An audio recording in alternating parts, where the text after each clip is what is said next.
So I actually started my career in support and customer success and operations, mostly in small and the low end of mid-sized businesses until I moved to really large, big scale corporate.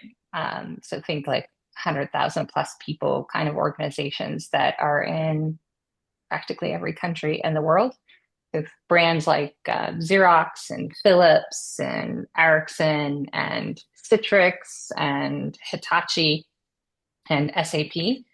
Many of them, as you could probably just tell, are in different industries. But all of those roles, even where I own things like operations or technology or things like that, were focused on driving customer-centric transformation. So a huge part of that is often driving um, what's the whole overall process of how do we ensure that we're working on the right problems and that we get to the right root causes, and that as part of the design process, we're really including both what the customer or the employee and the business needs are in it in order to make sure that we get the right outcomes. And so I have worked both in customer support and with customer support leaders for many years. So I'll try and use as many specific examples as I can as we go along the way to show you where we've made like large and small changes that were impactful. And let's address like, if I don't know the answer, I'll be really honest with you. But if it's a problem I've worked on before, I'm happy to share insights on how we tackled it and what's worked.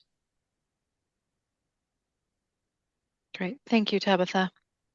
Sage, I'm going to start with, if you could pop up the first poll question. I might have you do the second one after that too. Let's start with the first one.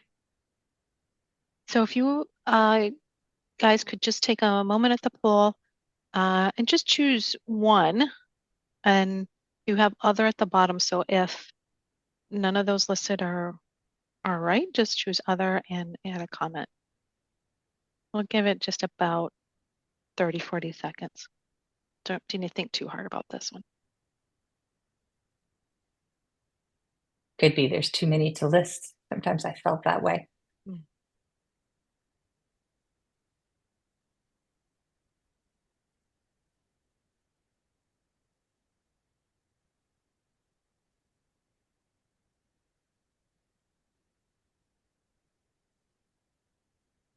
And then I can't see that. So if you can see like most people have responded, can you bring up the second full question about? Oh, yeah. Okay, I see it. So we'll take. So we see about 33% on change management. Make a note on that. Make sure we touch upon that. Looks like it's pretty evenly spread across too, other than that. Right, yeah. So thanks for that, Sage. Let's bring up the second poll question. But they didn't think they were going to get a quiz to start. I know. I think that one wouldn't be about like outcomes this year. Mm-hmm. Okay. So again, if you give me about 30, 40 seconds, one choice here, don't need to think too hard about it. And if there's something other, you can put that in the chat. Yep. Or if you need to select all that apply, if you want to cover most of them or something else, not just the one you picked, you could put that in chat too.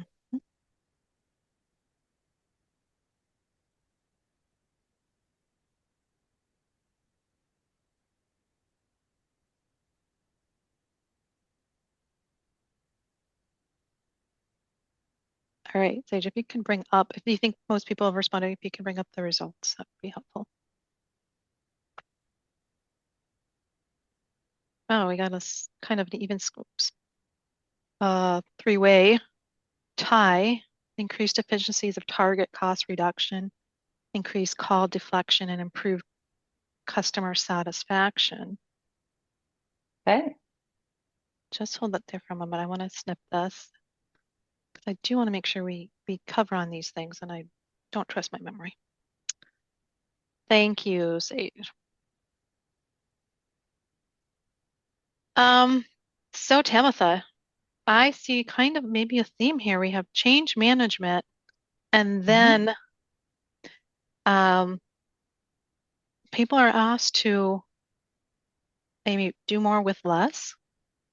You know, they need to increase the efficiencies and reduce cost, deflect calls somehow, and improve customer satisfaction. And so that's a lot of things we're being tasked to do. Hmm. And I ultimately, when if you're tasked to do all those things and you figure out how can we do those, there's going to be some change probably involved. And that's True. where the change management comes in. So I know you have had quite a bit of experience with going in and transforming teams, True. probably Hmm. with the goal of result.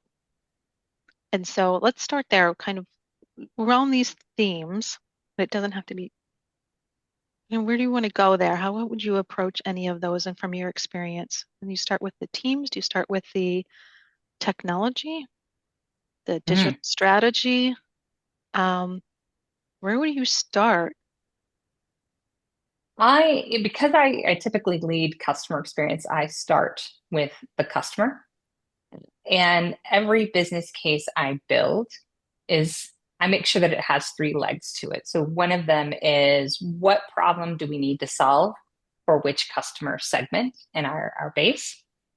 Then I'm looking at how does this problem affect our employees? Like, are their processes inefficient? Are there ways that we can make it easier for them to work together? Is it that maybe each team is optimizing over their own work, but that's causing friction or problems for other teams?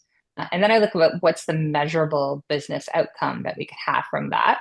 And when you combine those three things together, that tells you the strength of the case. And even when you have a really good case for change, you might find that you're not going to get through. But let me give you an example. We had what seemed like an annoying problem for customers in one of the companies I worked for. We had multiple customer portals. That meant that some of our customers only ever logged into one portal, and some of our customers would have to log into multiple portals, and they'd have to remember which portal was where they could get that problem solved. Each of those portals, as you could probably imagine, are owned by different functional areas of the business. And each of those teams were designing something very optimal for them. So, for example, customer training had their own portal and their own login for here's training and how you get training that you can either buy or training that we provided. And then that might be entirely different than where they might log into the support portal that enabled them to see what tickets they had in motion and what the statuses of that were, where they could contribute like their side from a diagnosis perspective. Every one of these teams had a what you might call a laundry list of improvements they wanted and changes for IT to implement. And for the first year, when I said, okay, this is clearly a pain point for customers, it's a pain point from the fact that they all wanted something changed and none of them had enough money and enough, prioritization to get their wish list changed. I thought, well, this seemed like a pretty straightforward, like we could solve this problem and make a case for why we need one customer portal that's set up around customer needs and access. It actually turned out that I built the case three times because the first year, not all of the people, the stakeholders, agreed. So if you're familiar at all with change management, I always make my leadership team go through and get certified, particularly usually in something like ProSci. So you have the ADKAR model. Most of the organizations agreed they were aware it was a problem, but they didn't agree it was a problem that we should solve right now. By the time we got to the third year, I realized that I was looking at the problems in the wrong direction. I needed to see who owned the money, which turned out to be our CIO. And I looked at his pain points. He's the one who owned all the IT budget for all of those. And I said, what if we solved your problems by combining these where you had one budget for this and you'd have one portal to manage? How invested would you be in solving that problem this year? And he goes, I would be very invested in that. Like I would sign up to support that project. And once he was willing to sign up and fund it, I said, then we have to be able to solve the problem for each of the teams that own the portal. If they gave you their top 5 wish list of, I really want these capabilities or these fixes this year to be in the new portal, would you agree to that? And he was like, yes, I can agree to that. And then I said, we then need help support. We would do this from a human-centered design perspective. So we'll make it very usable for the customers. We'll make it very easy for them so that solves the customer need. But let's make it very usable for all the teams on the back end as well and integrate it into the systems that they already use. That's the short version of what took 3 years to try and get agreement that we would move to one customer portal and how we would align on that. So you think about that, like that was a lot of that was change management, like finding out what was the right friction points we needed to solve, convincing people to come to the table, and then taking failure as a grace and saying, what did I learn from this? What has to change in order to get this moving forward? And who's the person who's really willing to fund this and get this moving so we can solve this problem together? Probably the biggest unanticipated thing was I didn't anticipate my team would run that project. Um, but because none of them could agree to give it up, like none of them wanted to say, "Hey, I'm willing to take direction from that other function," including many of them didn't want IT to tell them. So they were like, "All right, well, will you run it? You could be our neutral team that will run this and deliver the project." And then that was probably the one thing I didn't anticipate through that process. But it turned out to be a good thing overall. So the tangible example there is just that doesn't matter how good your case is or how big the pain point you're experiencing. If you want change management to work, every single team, you have to figure out what's the pain point for them that they're willing to say yes to. If you solve this problem for me, I will say yes. And that always takes longer than you think it's going to take. But if you can figure that out up front, it makes the project go much better in the end.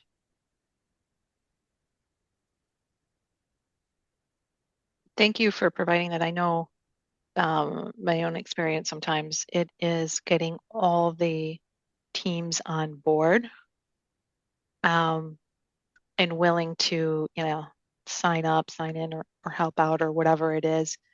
The other one also is funding, but it's also then who's going to lead, who's going to manage that project. I experienced the opposite from you. I mean, how did you? Usually it's like, not me, I don't want to do it. So how did you handle that when they're like, yeah, well, we don't want to give it up, so we'll do it?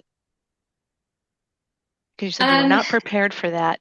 I was not prepared for them asking my team to do it. So that's a shift on you. Probably you were kind of thinking, I assume, okay, this is how I think it will go, or I want it to go. And then they came and ask you, and you're like, well, that's not, I didn't think about that. So I had built a framework, and I usually do this in most of the companies where I sit down and I go, okay, what is the framework where my team is a good fit to run the project versus another part of the business should run it? I felt like since this really had a minimal kind of impact or outcome from a customer perspective, like where experience would need to be involved, that it was ideal from that framework that someone from one of those functional areas would run it.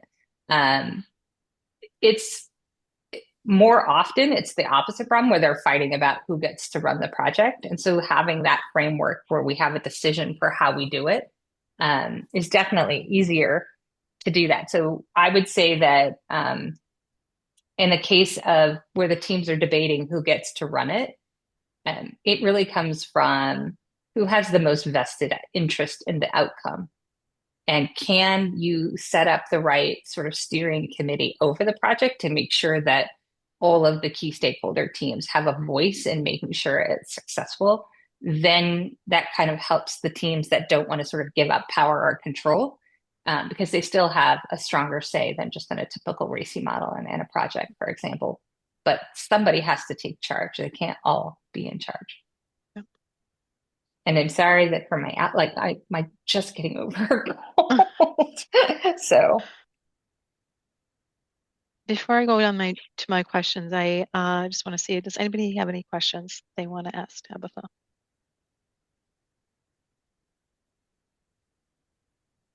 I'm curious how many people actually have change management certified people in their organization. See Laura shaking her head no. Interesting.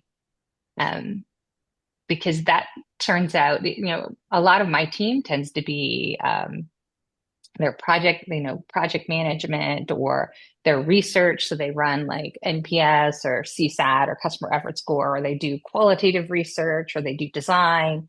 Um, it was, but I was surprised at how many people don't have specific change management and how many project plans I see on a regular basis where the change management part of the project is communication at the end. And I'm like, wow, then we're going to have a real problem with this.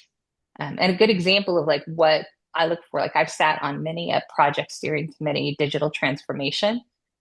I don't go through a single gate review on a project where I don't look at it and say, if all they're telling me about is the new technology, like this is what's coming out in this sprint, or we're going to do like we've made this kind of task improvement.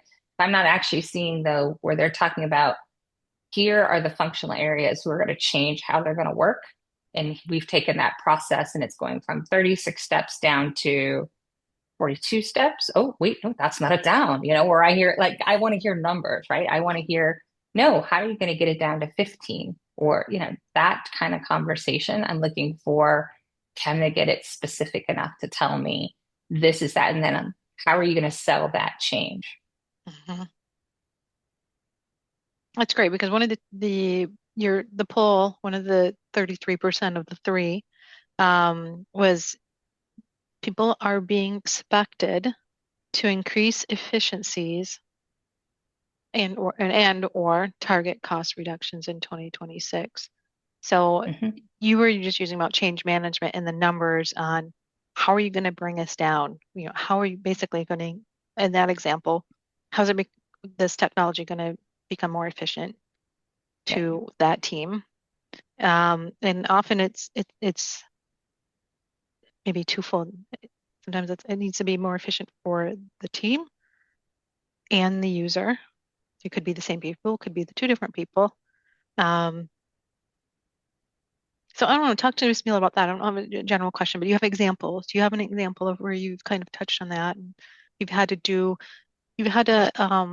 be expected to increase efficiencies before? And or I guess if you want to, the different one you can also do is just and reduce cost. Can you provide an example? And what did you do and how did you handle that? So our support organization and one of my companies had what you would call a pretty typical one. They needed to increase self-service and, they needed to decrease their call volume. Through all their channels, right? So they needed to have fewer texts, fewer chats, fewer calls. And after looking at it, the part of what they thought was like we had a fairly antiquated knowledge base. We need a much better, more usable, more effective knowledge management system. And they had asked me to be on like one of the co-sponsors and on the steering committee for the project. And in many ways, I'm always like, if you're asking me to get involved, like I'm not here to just sit in meetings. Like I really want to help them be successful. And in the kickoff meeting, I asked them, okay, so tell me how a new knowledge-based system is going to reduce your customer call volume, your input volume. Can I stop you right there? Is that the only metric? Just reduce it.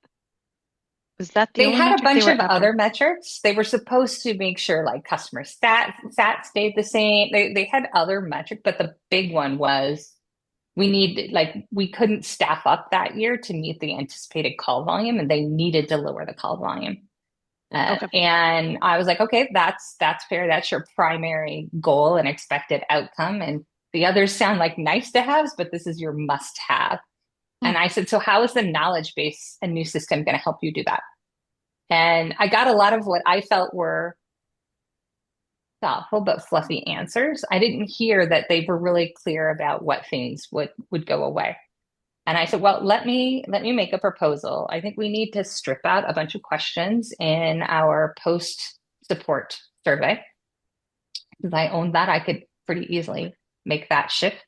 And I said, and I want a primary question. Like we'll hold for making sure we still ask the service NPS question. That was our primary metric there.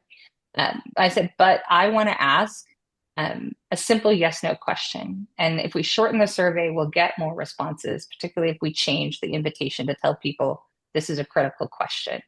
And what I wanted to know was, did you try to solve this problem yourself prior to contacting us? Yes or no? And I said, out of everybody who said no, you have to take that group of customers aside and say, that's your percentage that you're not going to solve with this project. And call deflection for those customers is going to be extraordinarily difficult.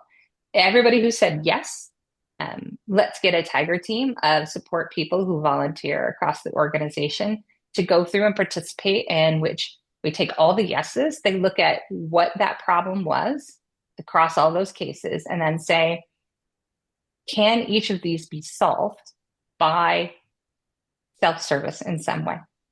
If it could, great. Then if not, what I suggested was, let's be radical, and you could still have an improvement in there, but you could say at the very top, the most effective way to solve this is to contact us, and here's how.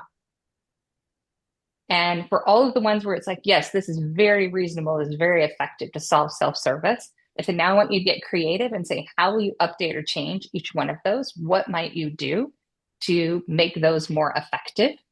And run experiments. Let's go test and learn. Let's try different things out.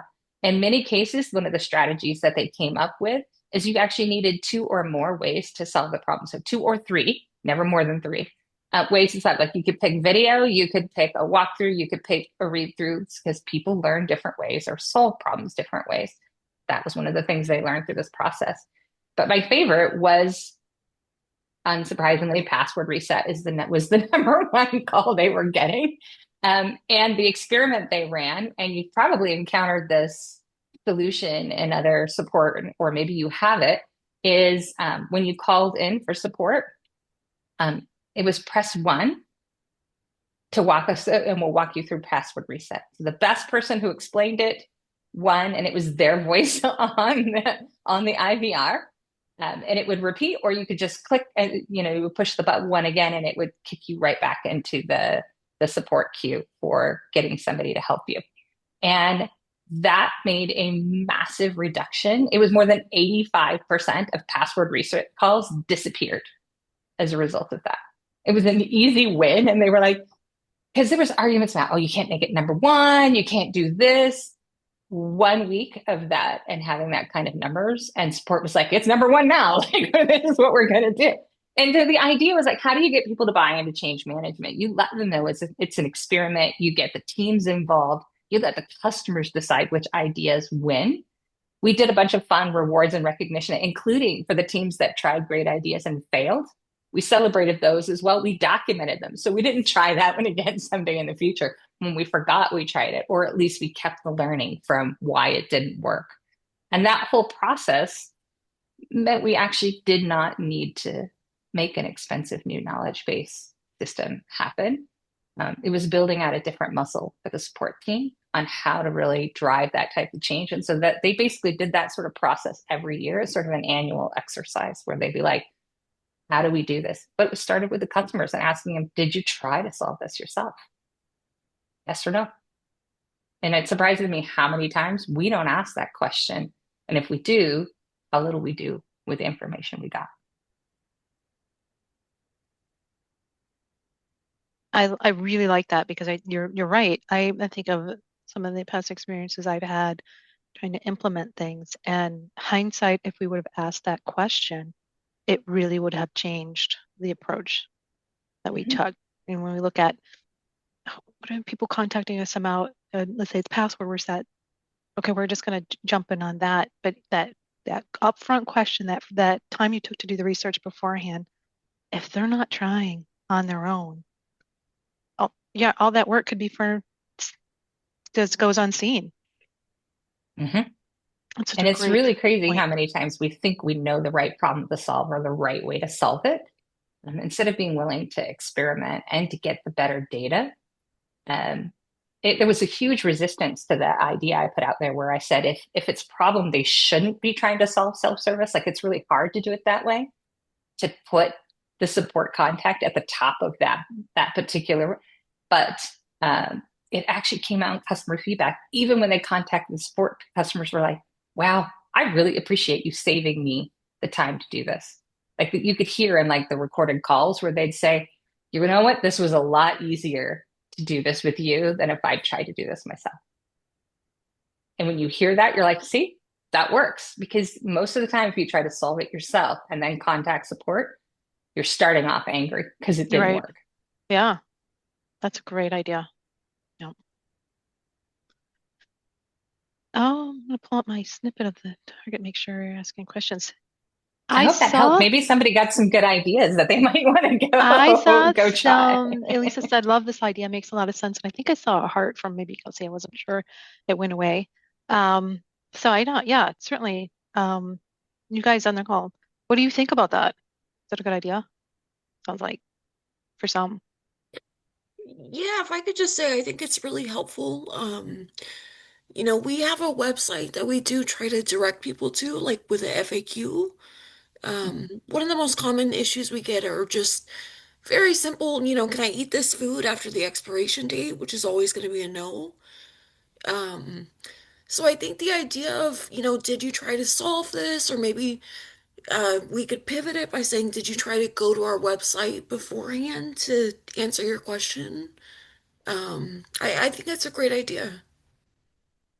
I'll tell you the reason I chose, just so you know, why I chose, did you try to solve this yourself? And I didn't say go to our website, Yeah. is because I had run user experience tests, and you probably have all seen the data of how many people utilized search. At the time, Google search, but now the biggest search in the world is AI. Did you ask Claude or ChatGPT? And then the AI does the work and tells you, it goes and searches the company's website for the answer. And so it's how do you optimize to make sure that the right answer shows up as the top answer when AI is searching for it is part of the user experience design. But that's why the question itself isn't about, did you go to my website? That could be a great follow on then. You might do a check all that applies that says, what are the different ways you tried to solve this yourself? That gives you more data about did they choose, how many of your customers choose to go to your website? How many chose like a Google search, how many chose to try and ask ChatGPT that question? Got it. Yeah, that's a great point. Thank you so much. You're welcome. Um, so now I have a lot more other questions I want to ask, but I want to get to Lisa's question. She says, how do you feel about effort questions in a CS survey? I've been using customer effort probably from the early days when it came out. Um, I'll give you my philosophy about when to use effort versus satisfaction versus NPS. I'll start with NPS since that tends to be the most controversial in the sense that people either love it or hate it, and say that NPS is relevant if the person could and would actually have an opportunity to recommend whatever experience the question is asking about. So, Jill, to your point earlier, you have, your energy services. You don't have a competitor. Asking them NPS doesn't help. They're not going to be going, sure, I'll recommend, your energy company over somebody because it's not available to them. So you want something that's more relevant. It's a real struggle, I think, in a support when they would you, recommend this support employee if you could, that it's very convoluted for people.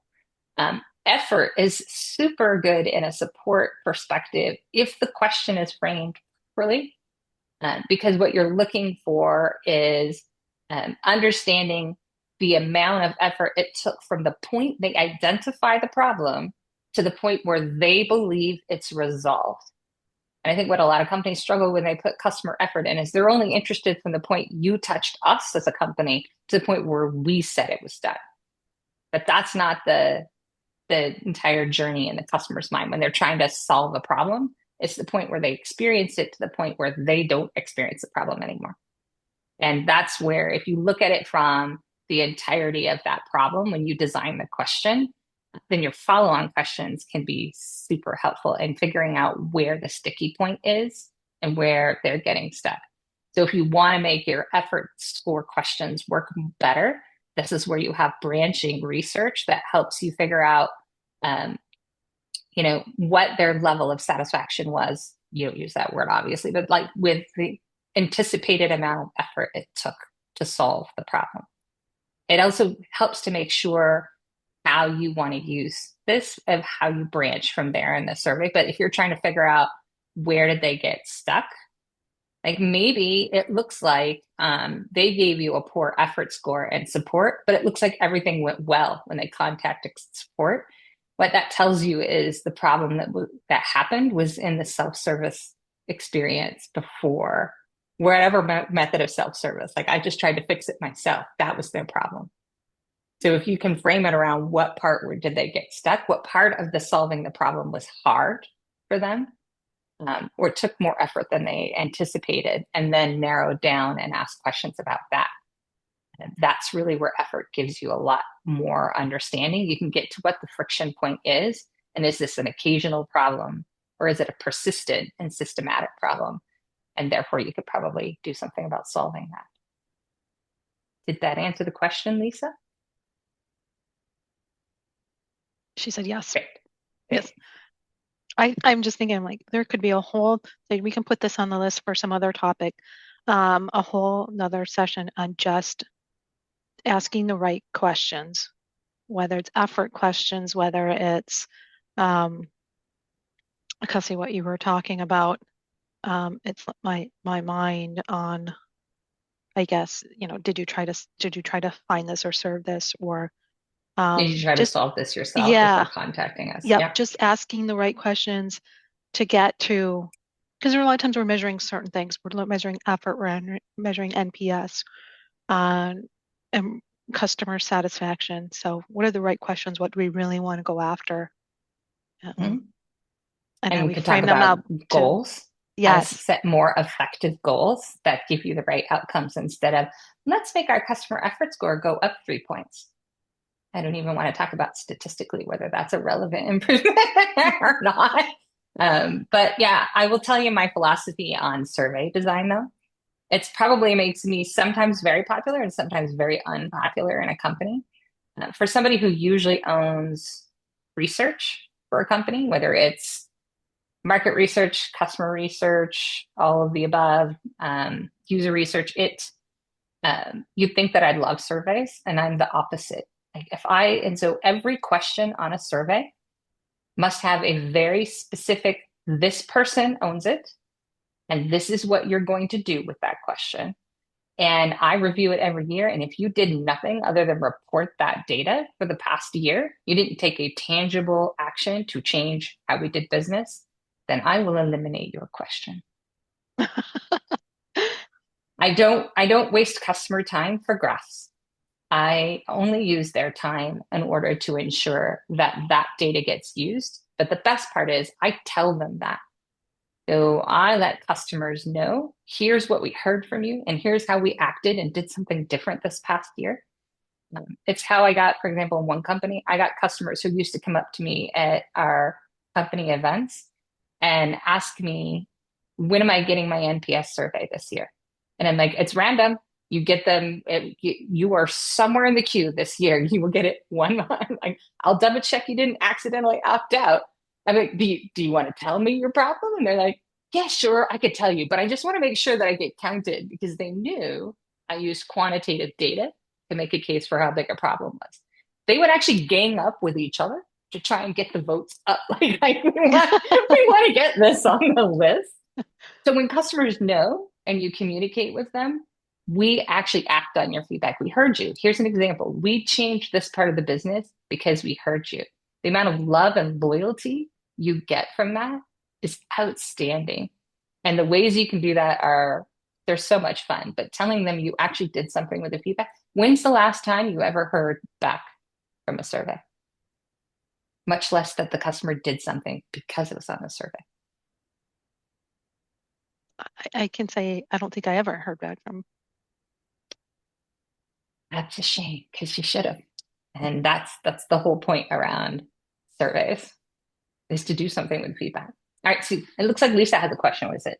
Yes. Can you read it? Do you want me to read it?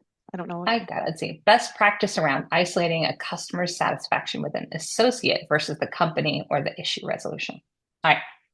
So this is why I said you want to use branching surveys, because if they're unhappy, um, and this is true whether you use NPS, CSAT, you use customer effort, like whatever, if the scores end up in the negative end of the range, um, the next question I want to know is what will help point me to root cause. And so I'm interested in getting information from them that points me to a better path. So I would want to know what could we have done differently that would have made their experience better. And you can narrow that down if you say, like, here are 3 or 4 paths. Like it was, they could click agent, their agent experience. Like if you use select all that apply, like if it was all that, so you can list 3 to 5, no more than 5. That says, like, here are different areas of their experience in solving that problem, and which one do they want to tell us didn't work well for them? Then they could click that. That way you will know if they click agent, and then you can add additional questions when they click agent that tells you this was, what the associate experience was, even if the only follow-up is, something about the associate's performance, versus whether it was a company policy or they don't feel the problem was resolved. So it's just using that, and you can experiment with what are the right 3 to 5 things that give you a better branch that then helps you dig in to the issues. I will say that I know when it comes to measuring associate or agent performance, there's a lot of desire to ask questions about them on the survey. Those are pretty tough questions to use effectively. And I often take all those questions out of the survey. Instead, if I want to know, I actually use open text, and with AI, it does a great job summarizing for you what the agent's performance was. And basically how I give the rating is it comes out as, if the customer said nothing about your agent or your associate, you did a good job. You met their expectations, good work. If they praise them and that's what they voluntarily wrote, you exceeded their expectations, and that deserves recognition. And then if they say something negative about it, that's your opportunity to say, okay, well, are we seeing a systemic problem? Was this a bad day? And this is where you have data for it, right? You can compare it to, do I get a lot of feedback about Tabitha about this? Or it just seems like Tabitha's having a bad day, or she and this customer didn't connect well, and decide what my next best action is. So having something much more thoughtful about that means agents aren't score begging, and they're focused on helping the customer in the moment. And they know that, they'll get recognition if they go above and beyond. And if not, then you did a good job. But I know that's a little bit of a controversial decision. I don't think I've ever heard it, though.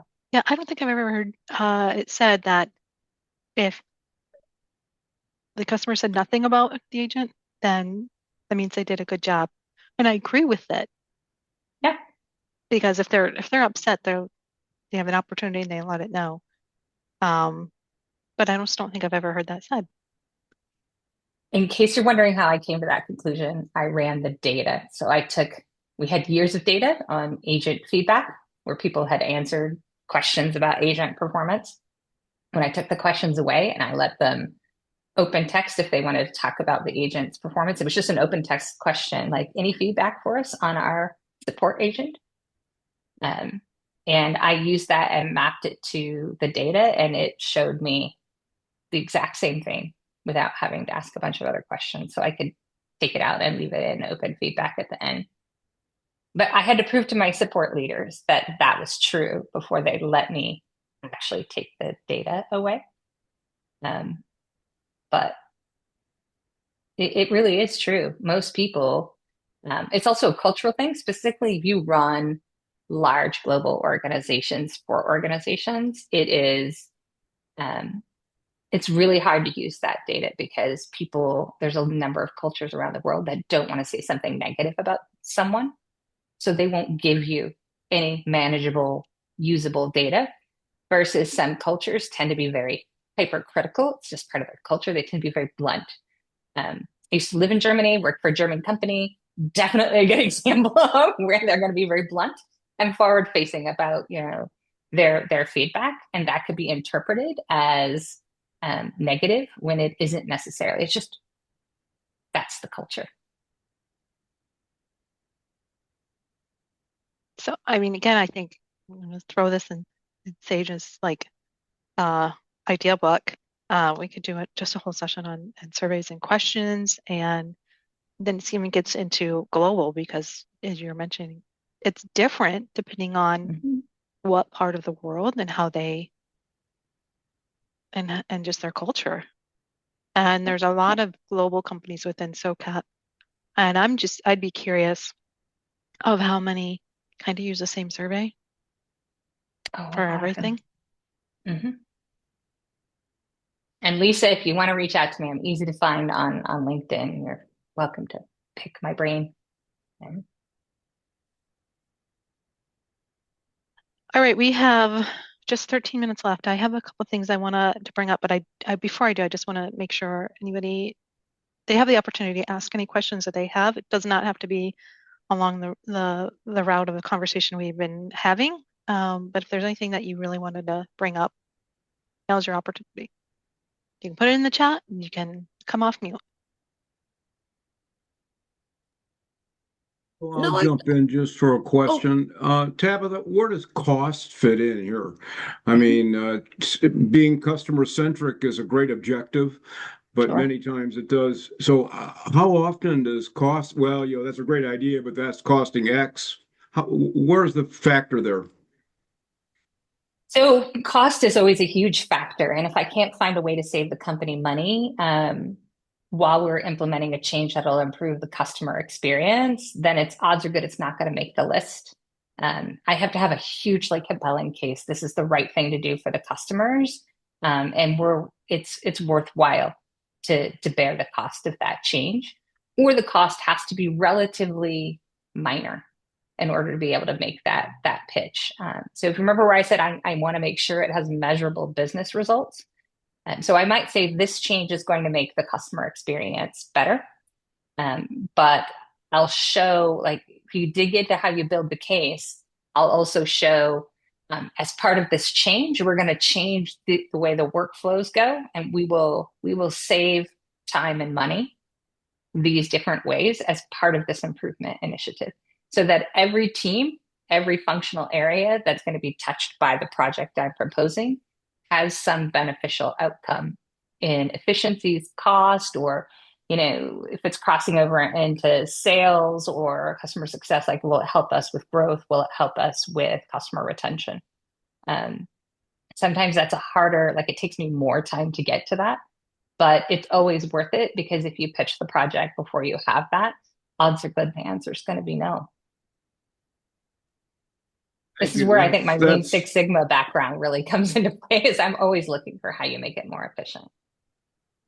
And the cost savings, when we talked about it earlier in the beginning about efficiency, effectiveness, and that is the 1,000-pound gorilla sometimes in the corner, that we're going to absolutely have great improved customer service, more customer-centric, but what is the cost? And then to be able to go back and measure it once you, in fact, put it in place. Do you go back? Are you invited back in and say, okay, we made these changes last year, and then you measure it? Absolutely. So I'll give you one that we had. We were doing an onboarding challenge where we were actually, the feedback from customers was that the onboarding for our very small customers. So think about it, like what are the least dollar value of the customers, but there's a volume of them.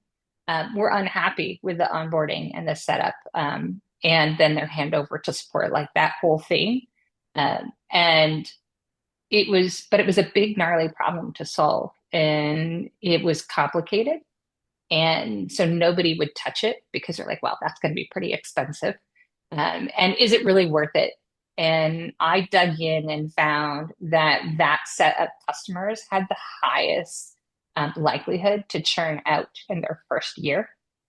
And I could prove that it went all the way back to that initial onboarding and then transition over to support, and how support got bombarded with things that somehow didn't get quite right during the onboarding and setup experience. I'm sure none of you have ever experienced that problem.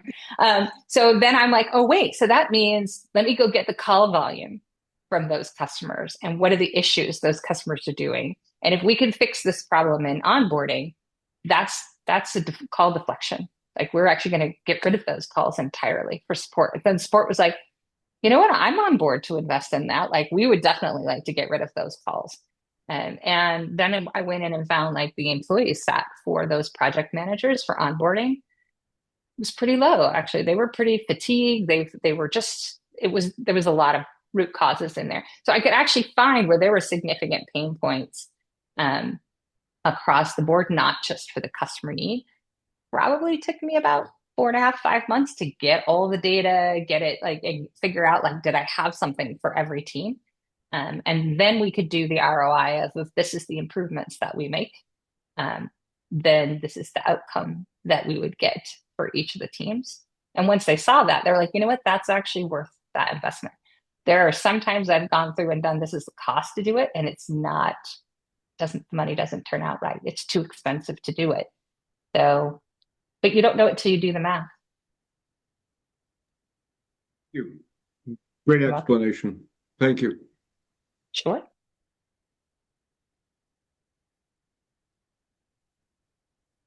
Did I hear somebody Kelsey, else I have a saw question? you. Yeah, I saw you come off mute earlier, and I don't know if you had a question. I want to make sure if you do, you Yeah. get to it.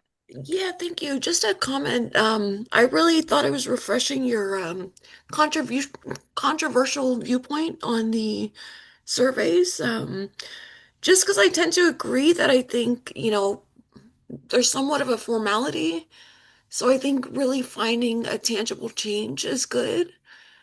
Um, with our company, we're trying to develop a survey, and it's a little bit hard to kind of pinpoint the types of questions that we should ask. Because we have a very small team, so I'm just kind of still weighing that, and just trying to think of some ideas that we can maybe ask our customers. Uh, Mm-hmm.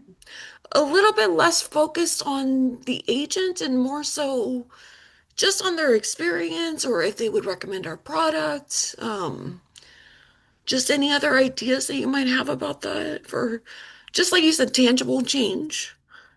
Uh, I, if you'll recall, I mentioned like every survey question has to have an owner, a named owner, and a purpose.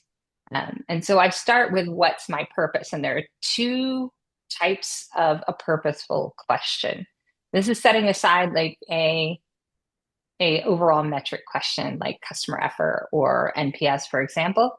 But every question should either be helping you better understand a customer pain point or identifying a customer pain point or a customer need, or it should be measuring the outcome of an improvement that you just made or you're actively testing.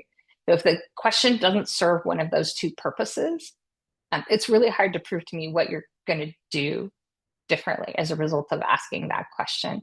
And so I usually start with, am I trying to figure out what problems are most important for us to solve? Where do I need to start digging? Or am I looking for identifying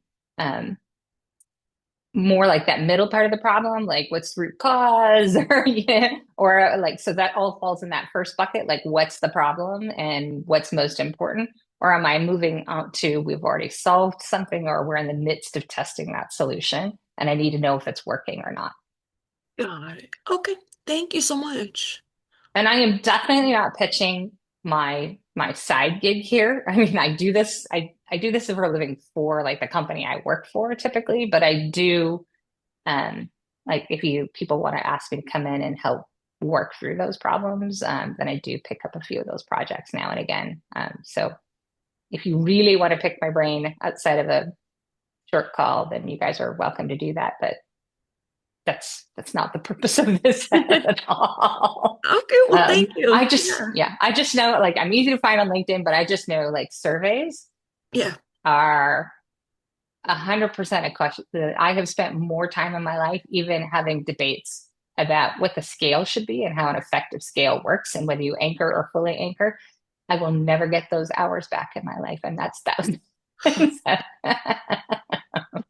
Well, if I could just really quick, because I know we're short on time, with a smaller company, do you think it would be more beneficial or maybe a hindrance to offer a survey? Like, if it's optional, do you think it might still bother some customers?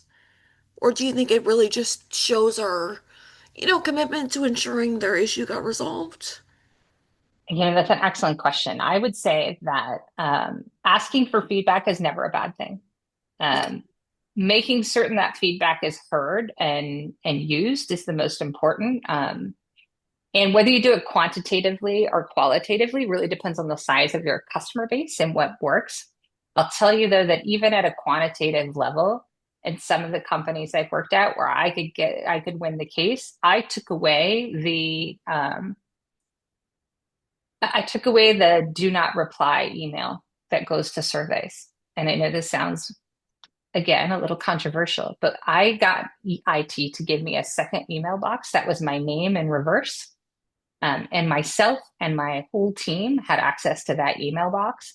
If you just hit reply on the survey because you found it was not a do not reply, it came from a person, and just wrote me, I personally would write you or call you back, or one of my team would, and say, really appreciate the feedback. Do you want to talk about that more? And you would be surprised how many people are like, holy cow, you want to talk to me?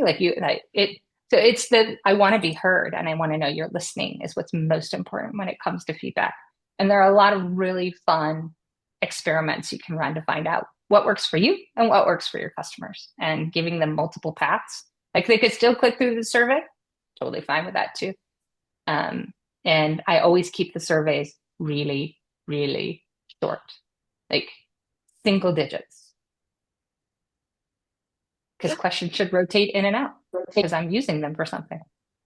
That's fantastic. Yeah, thank you so much. I love that idea. Yeah.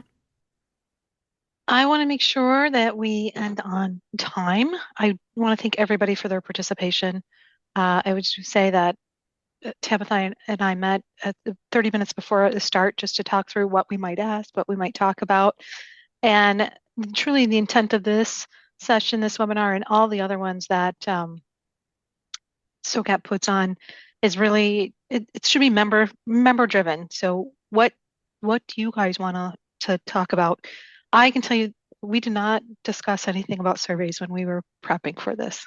I did not know it would go this route, but I'm happy that it did because that's what you guys were asking. And so we're going to end with one more question. And this is kind of, it's going to help us determine, again, some content for future webinars. But I want to say, you can see it up there, so you can certainly answer while I'm talking. Tabitha had mentioned some things about AI in the use of the customer using AI to self-serve, to find the answers.